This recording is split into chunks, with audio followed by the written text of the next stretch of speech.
Welcome to Welcome the to the EcoSend Environmental podcast. Podcast. This is a really special episode of both Environmental with Dandelion and the EcoSed podcast.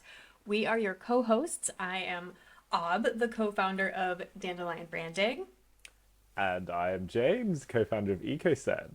I am very excited to be here, Orb. It's I know we're doing something very different today, so Different, yeah. it's quite fun though. We're both very focused and dedicated to sustainability, and we're in the world of communications. So I think it's going to be a fun podcast, lots of stories, and I think we're going to try interviewing each other, right? Yeah, I think so. It's going to be, I'm really excited to be here. We kind of came up with this idea and it's going to be great. Um, But as you guys all know, the algorithm doesn't always love the topic of sustainability. But we are rebels refusing to censor what is arguably the most important topic on the planet. So if you're into inspiring sustainability stories, help us spread the word by liking, subscribing, and sharing both the EcoSend podcast and the Environmental podcast with all the people you know who lean a little eco. Amazing. You're so much better at doing that than me, Orb. So thank you for sharing. I've had a lot of practice, and I have no shame in being absolutely just the cheesiest person. No, it's great. I could learn a thing or two. I already am learning a thing or two. I feel like I should have said, maybe I should have explained better to anyone who normally listens to the EcoSend podcast that we both have podcasts, and this is just a fun. It's probably my fault for being I don't know. It's probably my fault. I didn't even realize what we were going to do, and I thought, I thought this sounds fun. This is going to be a fun way to chat and learn from each other Yeah, and ask each other questions. I'm actually looking forward to it. Do we want to I'm, get stuck in? Do you want to yeah, let's start? go. Okay, let's go. Let's go.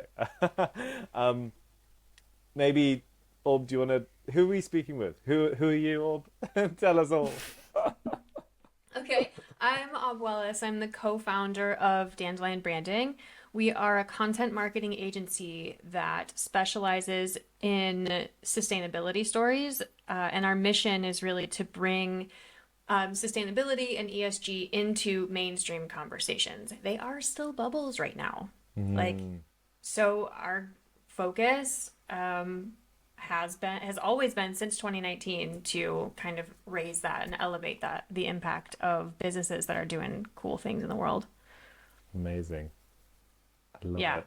And you say it's your turn. We'll get the hang of this by the end of the episode, Yeah, we're gonna do it. I think so. Yeah, for those of you who don't know me, I'm James. I'm co-founder of a company called EcoSend, and we are an email newsletter tool. So you can use us to send your newsletter.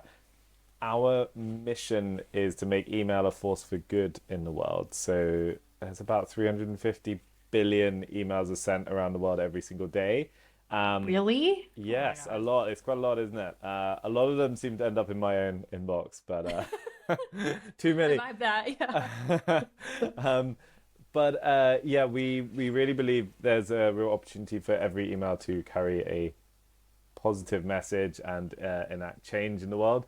We also know that email, like the rest of our digital lives, also has a climate impact as well, a Yep. carbon footprint. So Yep. EcoSem was really started with a mission to kind of change all of that. So for the better. That's incredible. And I am fully on board. I'm gonna actually transition some clients over to EcoSend as soon as possible. Very kind. We only met in like what, a couple months ago Yeah, I think maybe at a March, sustainable marketing maybe. Yeah, conference. yeah, yeah, yeah, yeah. And learned about EcoSend, and I'm really excited about it. I think you have like really incredible values that are kind of along the lines of like send less, send lighter, and I Mm. really appreciate that. That's like one of the things that we focus on with our clients too, is like please don't send these long crazy emails. Like let's do it short and let's Amazing. keep people interested. Yeah. There's there's so much. happy to chat more about EcoSend if you like, but maybe I would love to hear more about what you're up to and your own journey into the world of sustainability. Why do you do what you do? Yeah, so I get this question sometimes and I don't have like a spicy answer. I'm That's I'm sort fine. of We're all just friends here. We're all yeah, I'm friends. sort of just like one of those people whose like friends' parents started calling me a hippie like in middle school. I had like super long hair and I just didn't I don't know, I just like was the same kind of like, let's talk about the trees. Like, I was just that person. And I think it was just a self-fulfilling prophecy that I always would incorporate earth stewardship into everything I do. Mm. So I don't, yeah, it's not like I didn't have like an aha moment that a lot of people. I don't think you need an aha moment. I think that sounds wonderful. If anything, you're like deeply, excuse the pun, rooted in the world of nature, but like from an early age, like that's wonderful. That's I would say that beats anything I would say. I don't know. Mm. What about you? Like, did you have an aha moment? Did you, The honestly, I didn't think about sustainability very much at all, or the climate even. I've always loved technology, which is I've always been a bit of a geek, and I think even when I was at school, I was like building websites and tinkering around with computers and stuff, uh, and and so I never really thought about. I always thought I was doing stuff that had. Honestly, I didn't really think about the environmental impact of anything at all. I felt very removed from it, and that did change. That change, I would say, our aha kind of moment was a couple of years ago, and we were in London as a team, and we were getting together. We were chatting about ideas for things, um, and and all about like where we could take the business. And it was a really hot day. It was like I think it was the hottest day on record in London, and everyone was like, "Oh my goodness, this is not normal." And I think it just so happened that there was basically someone shared an article about climate stuff, climate change. It was very stats, but in this article, it mentioned about like the internet having growing impact on the planet and needing energy, and it referenced email as one of those factors, and like I think we all looked at each other and were like, is that right? Really? Does that have an influence? And I think from that point onwards, I'd become once I'd made myself aware that like actually our digital lives are not as with anything we do, like still have yeah, an impact. yeah. I think it really changed my attitude, and I think since then I've sort of I think once you enter, even dip your toes in the water of the world of sustainability and climate, you sort of Yeah. you get sucked in, and I think you start realizing your whole life, like all of these decisions you make, the things you buy, the way you live, like these all have Mm-hmm. consequences that Yeah. maybe you don't necessarily think of until you start down that route. Yeah, it feels really like and then sometimes I don't know if you get this. Is sometimes I'll like walk into a store. I live in the Netherlands Mm, and it like so when I walk into a store, everything is in Dutch. right. And this hit me when I moved here. So when I moved here, is when I started Dandelion, because what I do, marketing for sustainability, like didn't exist. So at Mm. least not where I live now. And I was like, well, I'm not going to change my career path, so I'll just start a company. And it hit me like because I walked into a store and I saw all the products and they are all in Dutch. And then you walk into a store in the UK or in California or anywhere and it's the same products or the similar products and all the labels are in English. And something about that kind of makes me feel like I'm drowning. Like it's like this feeling that like Mm. every part of your life and every decision you make just has an impact. And when I Mm, see all of the like shelves and shelves and shelves of just stuff and mm, junk food and mm. everything, I just feel a little bit like, oh shit, we are really like everything has to change. Yeah, Everything has to change. yeah. What I'm curious on that. So, what was it, do you think, about seeing the Dutch products? Was it the realization that like every country has this like huge like Yeah, I think floor so. of products, and like just realizing the scale? Was it that? Yeah, I think so. I think Yeah. like coming from the States where like everything is always in English, it Yeah. just like I had worked in a company before starting Dandelion that was international. So we put labels on all of the ingredients in different languages. Mm. So I knew about it, and Mm. so I was already sort of primed for that. Mm. But then showing up and seeing it, I don't know, something Mm. about it just it clicked, and then I started learning about packaging. I think one of Environmental's first guests was an environmental packaging person. Right. Yeah. And the like packaging is so problematic. So I think it's just sort of and learning about that and kind of everything, it just sometimes it feels really overwhelming. Mm. Yeah. It certainly. Yeah. I certainly share that sense. I feel like individually, aside from business, like individually, I felt Yeah. increasingly very conscious of like, even if some it's like, even if something is cheap, that doesn't mean you should buy more of it or buy it. Like, like, Especially, yeah. well, yeah, arguably, especially. But then you see sort of everything the world has done to like train most people's brains on like Yeah. buy more stuff and Yeah. trying to trying to wean yourself off of that It's hard. mentality, and It's that thinking about yeah. the consequences of those actions of, yeah, it is overwhelming. Yeah. Yeah. Yeah, I think one of the biggest things in sustainability is that it is largely a mindset shift. Mm, mm, And like you can't shift, it doesn't happen overnight for anybody. yeah, I agree. Yeah. Yeah. So, what would you say is like the number one thing that people should know about the digital world, the email world?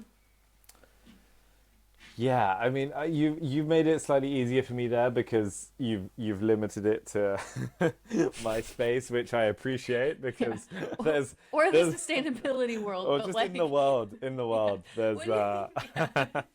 there's a lot of there's a lot of things I'd like to know. The in the digital world, I think I think the key thing, and it's easy for me to share this because it's what I went through, which is that our digital lives, even though they feel very clean, in that you don't see smoke coming out of your laptop or your phone, Mm-hmm. like your digital life has a very physical representation and manifestation, and most of our lives using digital devices involve some form of cloud service, cloud computing, software. That's the piece that no one really thinks about day to day. Like when you ask most people on the street, like, how does Gmail work? How does YouTube work? Most people think of the maybe the cloud, but the cloud is such a it's by that very word is very like fluffy and nice, and Yeah. it's up there in the sky somewhere, but in reality it's just giant buildings filled with computers that run all the time, and they all need making and building, they all need Mm-hmm. powering, and they need cooling, and that need for cloud computing, data centers, servers is growing faster than ever thanks to the growing demands of AI. And so this whole our digital lives absolutely basically yes, our digital lives have a very physical Yeah. reality. Yeah, that would be Yeah. I like my the idea that like it's in a cloud, but actually that's just over there. It's just a yeah. big building over there. Mm. I This is something that we think about a lot in Dandelion too. Like with our clients, we want them to create less and create better. Mm. Um, but I think we could probably both talk about AI for a long time. Mm. Um, AI is a really interesting tool and it's really helpful, but like I don't I actually struggle to know the line of around like what is safe when it comes to AI and like what is too much AI usage Mm. and what does that look like?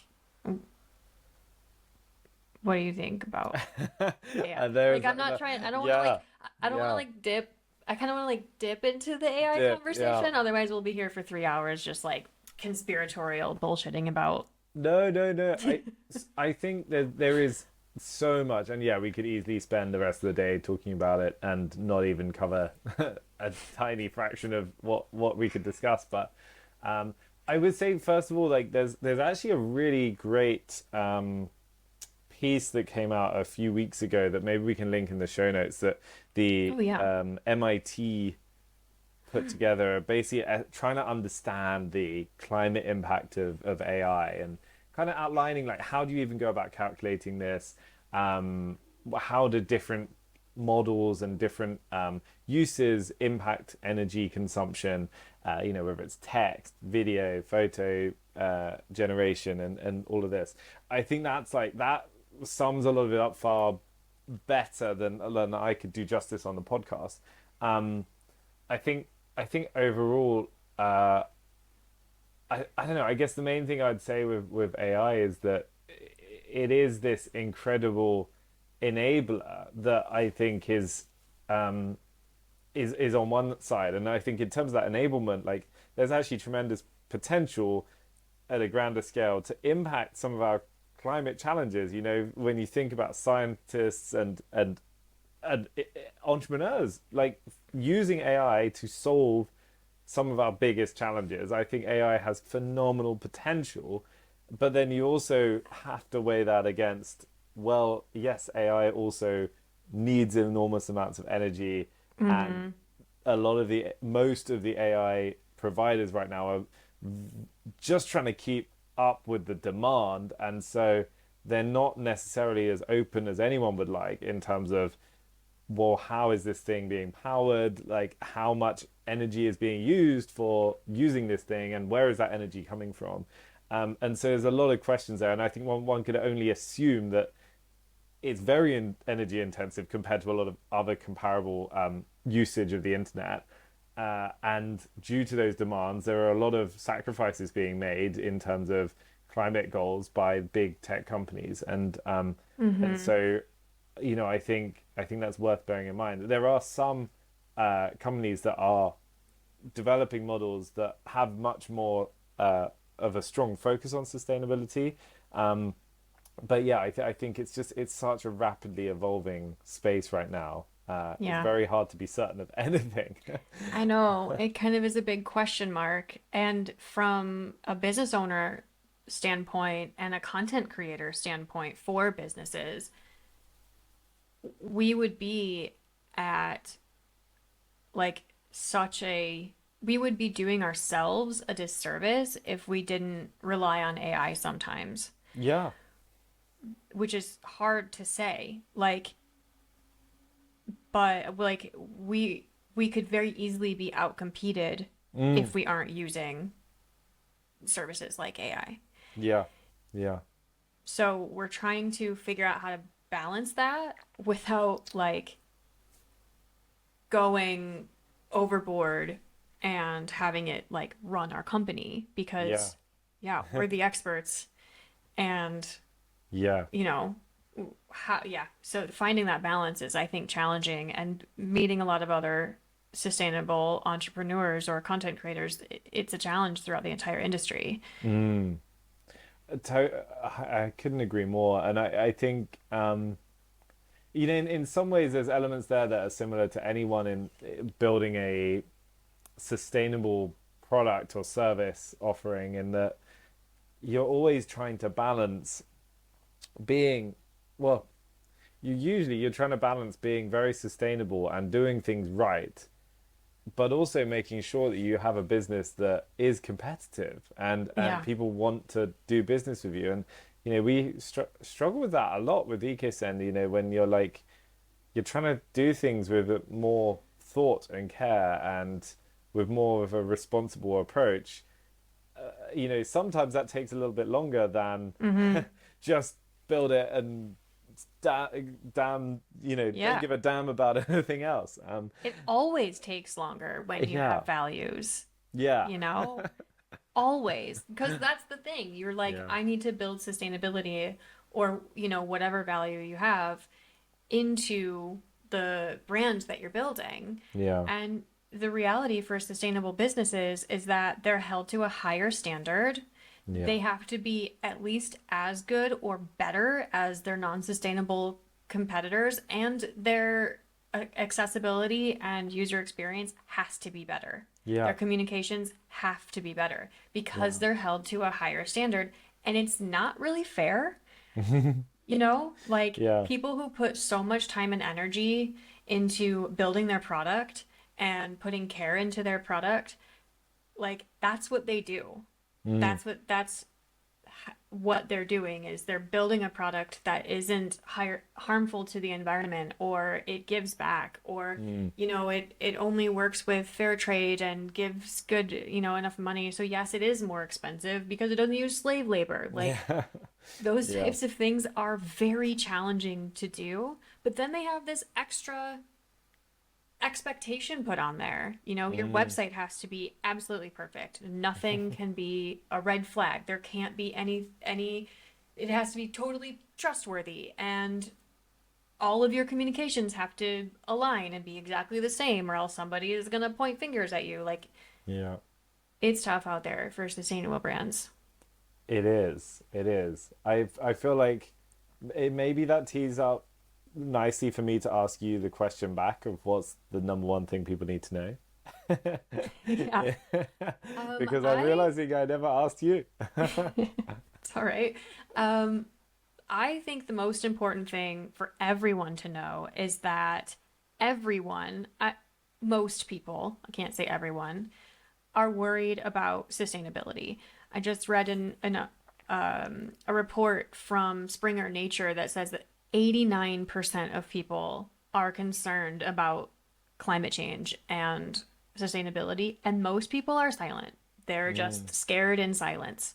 So I think the number one thing you can do and to know is that everyone around you also has this fear, this eco anxiety somewhere sitting in you.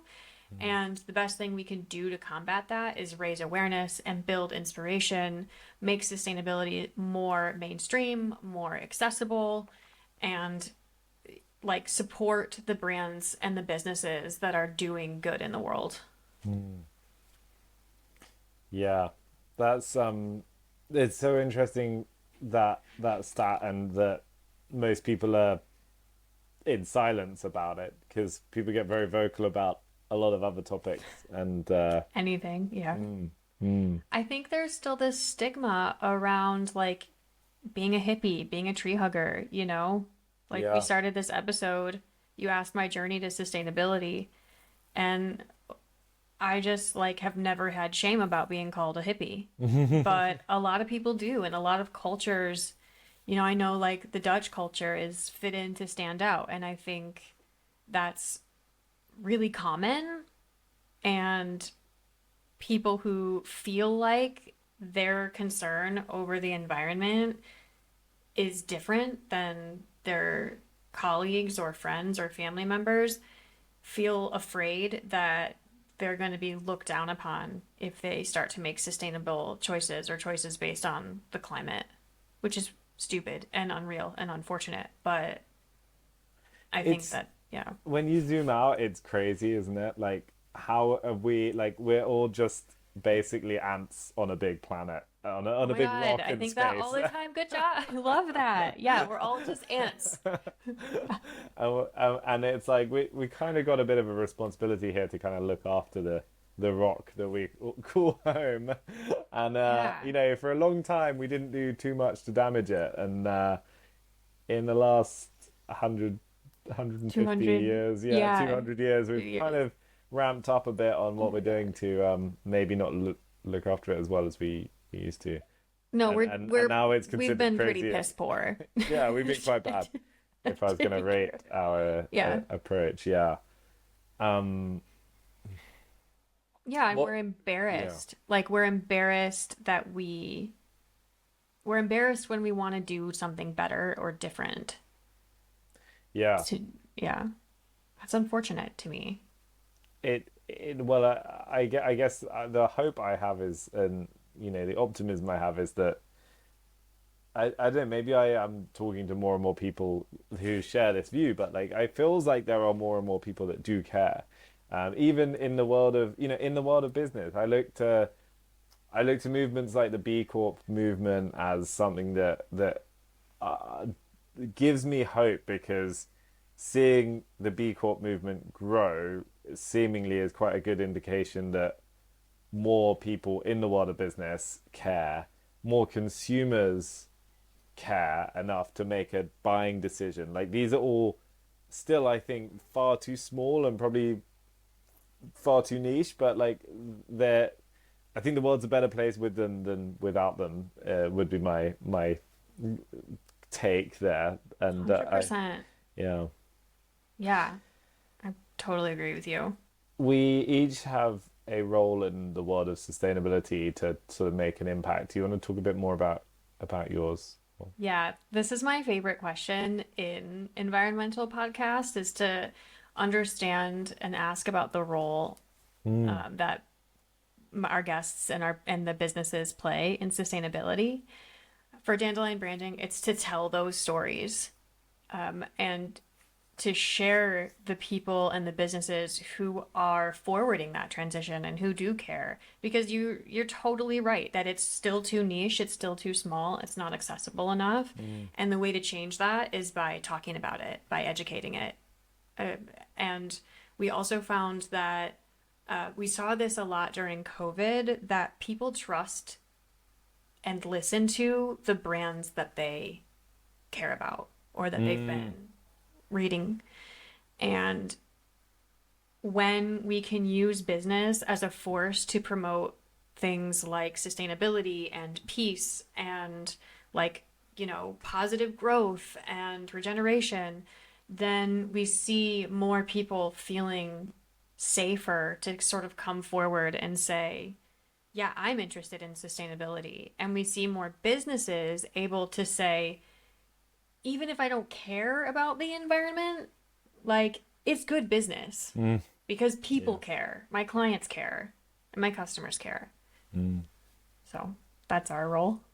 What I about, I love yeah, that. I love that, and I think there's so much power in a good story that can really, you know, I think it's sometimes easy to underestimate that. Like, sometimes I think the world of business, especially marketing, can get really watered down with numbers and trying to crank numbers up. But when you have a good story to share and yeah, tell, I think that can transform. And yeah, if you can tell it well, then I think that can be transformative.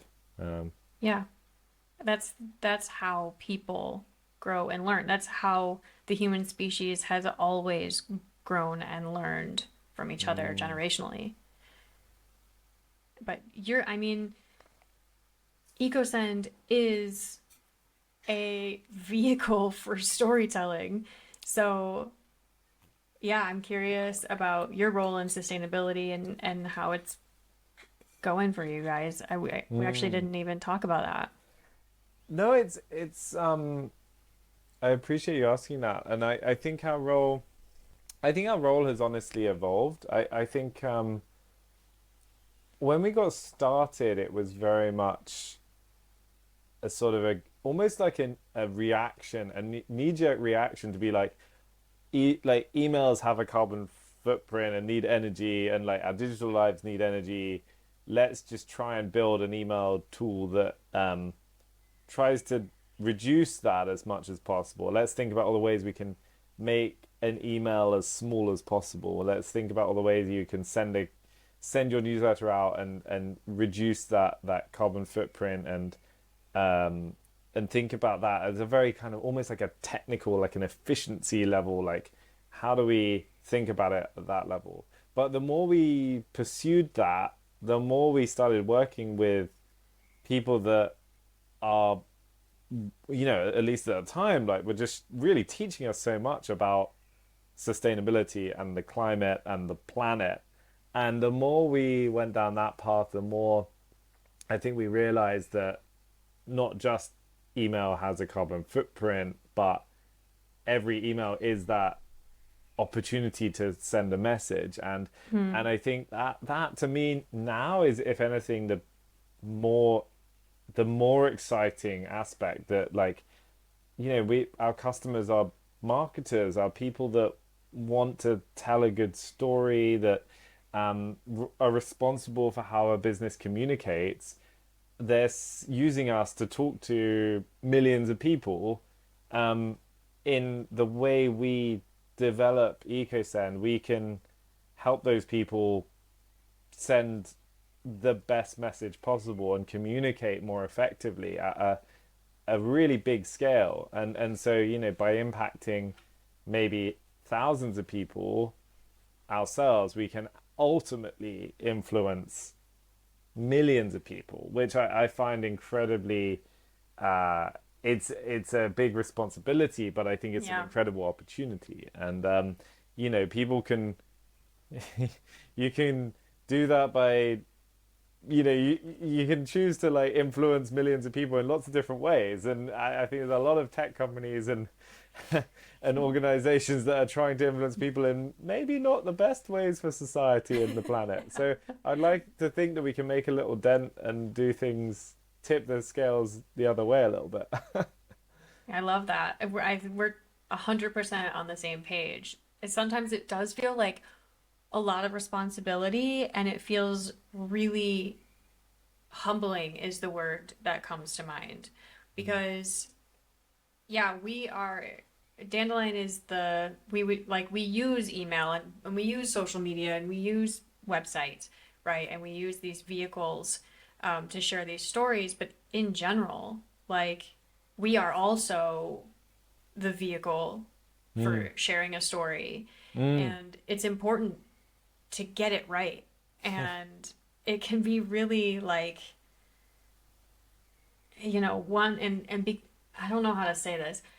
Because sustainable brands are held to such high standards, it can feel really scary sometimes, because one wrong thing and like that brand can be canceled, or like they could have fingers pointed at them, or make enemies in the industry. There's a lot of infighting in the sustainability world, unfortunately. Yeah.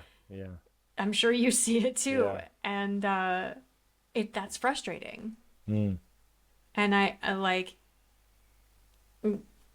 luckily, knock on wood and fingers crossed, that like we haven't ever had a huge issue like that. But yeah, it's humbling. It can be a little scary. Yeah. Yeah, it really can. I think it was only after being on this journey for a bit that someone told me about the phrase green hushing, where Yeah. sort of you're just so afraid to say anything Yeah. that you don't say anything at all. And yeah, I think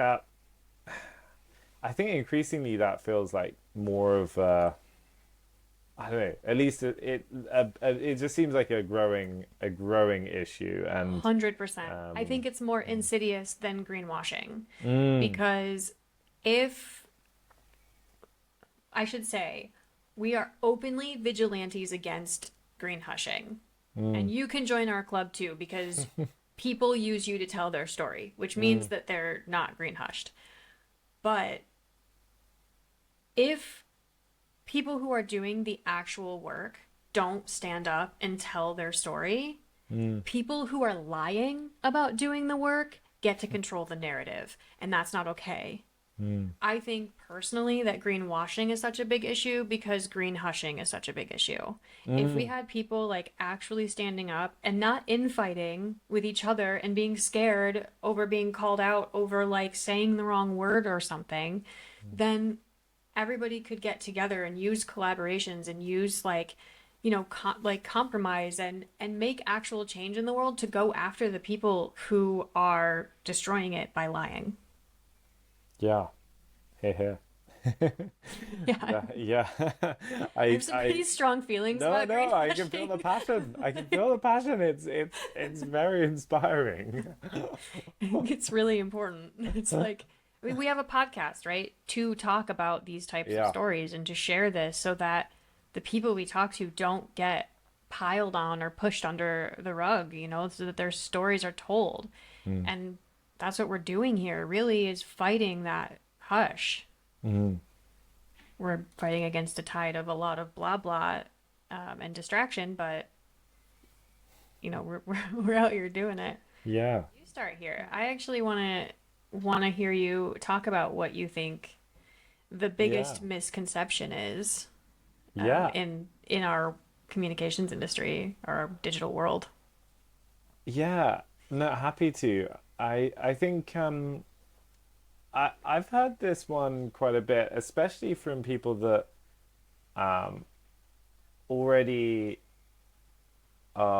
especially from people that are already doing quite a bit on the sustainability front in fact. And I think your point on sort of infighting and things in the industry probably resonates a little bit here, in that every now and again we'll have a conversation with someone who's maybe doing quite a lot already in their business to think about their environmental impact. And when the topic of digital comes up, um, sometimes the feeling is like, well, it's not that much impact compared to everything else, and so, well, maybe we don't need to change and we don't need to do anything now. It's just not a priority.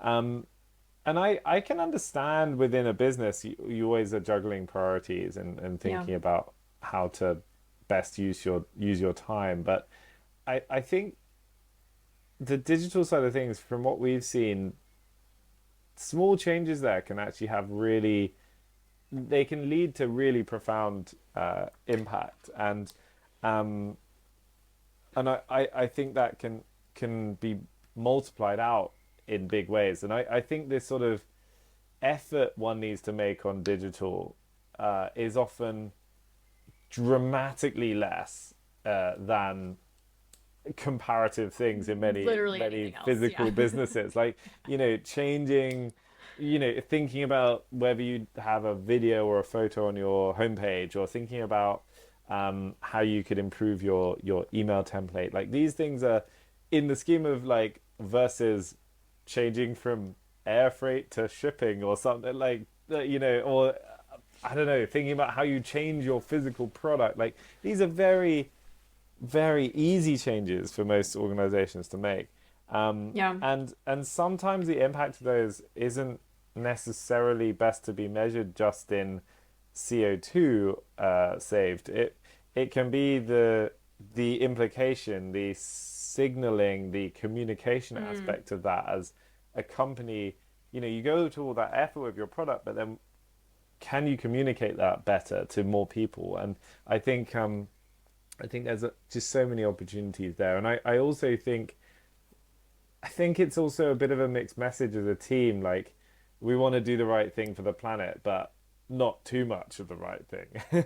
Like, you know, Yeah. you want to, if you care, like, do you not care about this top to bottom? And I think when you get everyone in the organization caring, even about the small things, then it doesn't become like a debate, like, oh, we care about sustainability on this aspect but not on this aspect. And you know, Yeah. it's just like, if it's baked in, then I think that is the just a better way of working. And then on top of that, I think just all of the aspects of, like, at least from a digital perspective, pretty hard to say that approaching things with a sustainable mindset does anything other than improve the experience for your users. Like, 100%. sites load faster, you're probably going to appear higher up in Google, Mm-hmm. accessibility standards improve usually. Like, you'll probably focus more on your content and what really needs to be there, which can lead to conversion improvements. Like, Yep. all of those things. So Yep. yeah, those would Yeah, you're be. it becomes a lot about data, right? It comes a lot about like what works, what doesn't work. If it doesn't work, we're not doing it. Like, period. If we're not doing it, then we're doing less. Mm, Simple. yeah, yeah. Um, I have a I have a very real question for you. It's about email. A client of mine has an automation. Overall, the automation I think has like maybe 15 emails in it. I wanted to pare it down because I didn't think 15 emails were necessary. It wasn't hitting the goal. Um, so I removed being sensitive to like the goal. I reorganized it, and in that reorganization, like with the audience in mind and like what their journey kind of looks like, and with that reorganization, I was able to actually get rid of 5 emails. Mm, Now, amazing. this client's like average email open rate is above 50%, Mm-hmm. and their average click rate is between 5 and 8%. Mm-hmm. So, and these emails that I removed were also in that realm that I Mm-hmm. suggested we remove. And the response, while I don't disagree, like I struggled to, yeah, for me, it always comes back to digital sustainability. This is an automation, which means it goes to everybody Mm, that signs up for a certain thing. And my clients didn't want to remove those 5 emails because they kind of do okay in open and click rate. But again, the goal is sales, and those emails don't convert. How would you like kind of approach that kind of conversation where you're like, actually, I want it as like not from a client standpoint, but from a digital like eco and email situation.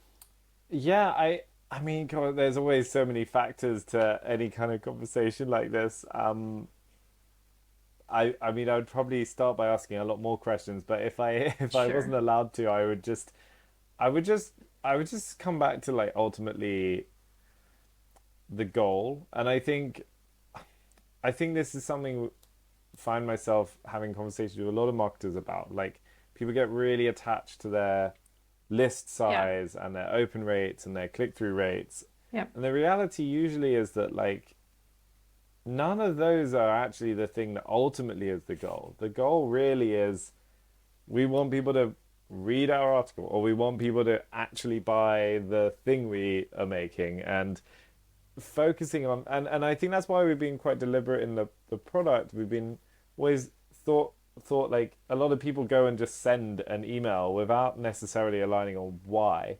And so to really emphasize the purpose of a campaign. And it's amazing. I'm saying, we talk to people about that a lot, but we need that advice ourselves. Like, we're all just human. And, like, sometimes you just have these behaviors that are almost instinctive. Like, yeah, I'm gonna send an email, or I'm gonna run an automation with 15 messages in it. And, like, you may not, it's so easy to sort of do that for all sorts of reasons, but Yeah. sometimes the actual purpose and ultimate goal can be pretty murky. And I think generally, like, when you get clearer on that, everything gets better. Like, the copy gets better, the call to action gets better, Yeah. you can cut things back more confidently.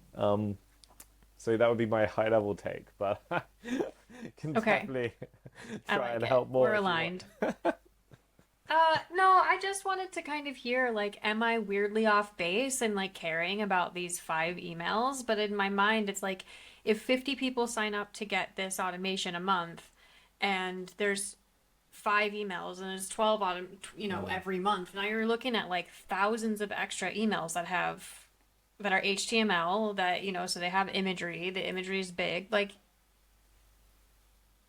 I guess I guess it's not really like a like an actionable question. It's more along the lines of like, if we're gonna make this this thinking more common, which I think like is your goal and mine that we can agree on, what do we need to, especially in the world of business, because we're not just talking about like one email to another Gmail account. That's Mm. something that like we have to remember. People who are listening also have to remember that we are talking about like automations, businesses, thousands of emails that are heavy and just sitting in inboxes forever now. You know, I like yeah, I also think like there's sort of the energy usage, but then there's also something we talked. I remember thinking about early on in the days of EcoSen, and we perhaps haven't talked about it for a while, but there's this weird thing with email for marketers where emails free. Like emails considered free. It's like free to send an email. It's you maybe you pay for your tool, but you're not like deliberately paying for every single email you send. yeah, And I think that has a consequence in terms of how people send so much email. And and I think when you think about the cost of an email, maybe financially it is easy to round it down to zero, but you also think about like yes, that energy piece, but also the interruption and disturbance to someone's day. Like, is it yeah, helpful? Is it? And I think factoring in that cost, it is like someone's time to consume that yeah, thing. Is it the best it can possibly be? Does that one need to be sent? Like I think about that yeah, quite a lot. Like, and if you were making the same decision with like, should we run this Google ad? Should we yeah. pay for this radio commercial? I don't know. Like, you'd probably have a different calculation on it. Yeah. I'm laughing because as a marketer, like on the other side, I actively want to disrupt someone's day. I don't want to be part of like the morning email purge. Yeah, So, yeah. so one of the things we do is we definitely think about like what is the goal of this email and what do we want people to Mm, do and can we keep it small and but we also think about like what's the off peak that's gonna interrupt someone's day so that they read this or it's gonna show up in their inbox right before lunchtime mm, so that like they read it over lunchtime and it is or totally just or at 3 o'clock when they're mm. having their dip and they're easily distracted like those Yeah, are the kinds of things I am definitely like yeah. prioritizing. We've got a job to do. Yeah. Yeah, it works. It's real. I I know we have been speaking for a while, but I want to make sure you have time for you. What's the biggest misconception on your side? um Thank you. Yeah, this is a longer episode Yeah. than either of our normal podcast episodes. I like it though. I think it's nice. Agreed, Um, agreed. I think the biggest misconception out there is that people, like humans, are both like to blame and that they have to change their behavior in order for businesses to change their behavior. Mm, So, in a like in a lot of places, people actually don't know that there are alternatives available. And they don't know that, they're supporting a brand. They go to the mall, they make a purchasing decision. Like they don't actually know all of the repercussions of supporting the brands that they do. yeah. But or they don't have access to sustainability measures. Like, I'm from a place that still to this day doesn't have a recycling center. Mm. It's actually hard to recycle. So, and we blame people, everyday consumers, for not making the change because they're not demanding it, so businesses won't supply that. It's like somehow in ESG, in sustainability world, we've added like altruism to business. Like they have to care. We're like, oh, the business or their customers actually have to like give a shit in order for them to make a change, or like they don't actually care at all, so it doesn't, so we don't have to make, like, my customers don't care, so I don't have to make a change. But that, I think personally that that's bullshit, and that you and I both work a lot with sustainability focused brands, so we know they're out there making the difference and nobody has to force them. And in a lot of ways it has nothing to do with whether or not they care about the world. It's just good business. And for those businesses who don't want to make a change, like, they didn't care about unions or giving the 40-hour work week or equal pay for equal work or any of that. They were forced to make those changes by policy and labor laws and union reps showing up over and over and over again. And somehow that isn't what we're doing with ESG. We're not demanding in that way with in the sustainability world.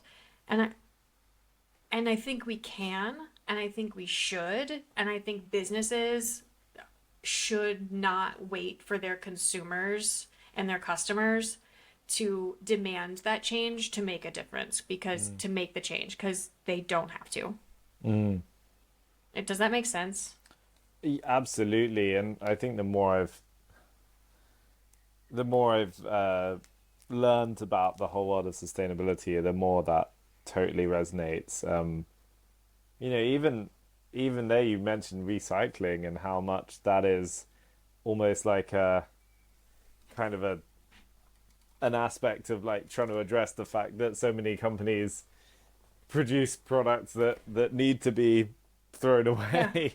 And like how can I think there's a lot on all sides, isn't there? And I think individual consumers, so much of that is about the communication and education piece to make smarter decisions, but ultimately, more companies giving a damn would be Talk about it. Great. Make it accessible. Yeah. It's low-hanging fruit. Yeah. Even like, I've talked about this before on the podcast, where like how simple, it's not, I don't want to say that simple because it is expensive, especially for a smaller brand, but for big businesses, how easy is it and how low hanging fruit is it to just change your packaging to be something that is actually recyclable? So many things are not recyclable or do not fit with the infrastructure, and recycling's not even close to the perfect solution. But the infrastructure that we have, that's what's accessible to most people. So so this is what's accessible to people, but we have big businesses in the world and lots of businesses in the world that just do something totally different. And how simple would it be for them to just say, you know what? I'm gonna make my packaging recyclable, or I'm gonna be a value chain in the recycling industry. So not only are my packaging recyclable, but also I'm using recycled materials. Like, it's not rocket science. It is just commonplace and simple now. Stuff you can just do. You can just literally just do that. It would be nice to see more of that happening. Do we want to talk about the future? I almost never want to talk about the future. It seems pretty bleak to me. I try to stay positive, but I struggle with it. But I'd love to hear future. You're I focused on I the future. no, I mean it would be nice to finish on a high note, wouldn't it? Um, no, I think there is a lot of stuff in the world that needs to change, of course, but I do have hope, and I think the world of technology is changing at just this incredible pace, and I think Yeah. that poses huge risks, but there are chances and there are opportunities there for technology to have some immensely positive change. I think a lot of challenges at the moment are that we are almost like slaves to the machine. Yeah. We look at we spend a lot of time on our phones, we spend a lot of time indoors at computers. I think there's opportunities where AI and related developments from that could mean that technology for humans goes into the background a little bit, and maybe Mm-hmm. can be more of an enabler. And I think it could transform how we approach nature and how we spend time in Yeah. nature. I think there are so many third, second, third, fourth level consequences of what might happen. It's so hard to predict, but there are some wonderfully optimistic and hopeful and positive potential ramifications of the way technology is changing, and Yeah. we're That's so we're in a time sweet. where that could be influenced by anyone listening to this, Yeah. or yeah. So That's so sweet. I really love that. I kind of feel like the AI kind of going into the background also. I kind of wonder if it allows us to sort of, when I imagine it in the cloud, which I know is just, as we've already discussed, big buildings over there, but like if I'm imagining it up here in the cloud, then we're all sort of on the planet and going back to in-person local events and word of mouth and really communicating together face to face while all of this other stuff is happening around. potentially, yeah. I tend to find it easier to sleep at night being optimistic, but Okay. I like that. I really like that. um, Wonderful. Oh my gosh, I feel like we agree on so many things and we can talk for a really long time. But can you, I want to leave it on a high note and yeah. I want you to say like where people can find you, where can they connect with you? Very, very simple on my side. Just look up EcoSend. You're at ecosend.io. If you want to check us out, that's the place to go. If you want to connect as well, I'm on LinkedIn, James Gill. The link will be in the notes. But yeah, EcoSend. Go check us out. It'd be wonderful even to get your feedback. But if you want to send a newsletter, I'd love to welcome you on board. How about you? Yeah. I'm really easy to find. I think Aubrey Wallace on LinkedIn. It might be Aub. Mostly Sure. I go by Aub. Um, and you can go to dandelionbranding.com. It's easy to find. Amazing. Yeah. There we go. Yeah. Is that a show? Do we have a That's our show? show. That's a show. What a pleasure it's been speaking with you today, Orb. I've Yeah. thoroughly enjoyed it. Yeah. Thank you. Yeah. Thank you. Thank you for joining Environmental Podcast. And I'm really glad I got to be on the EcoSend. It's still a combined show. Thank you for having me on your show. And thank you to anyone who's listening or watching to either Yeah. of our shows. It's been a pleasure. Yeah. Yeah. Thanks for sticking around and see you next time. See you next time. Bye. Bye.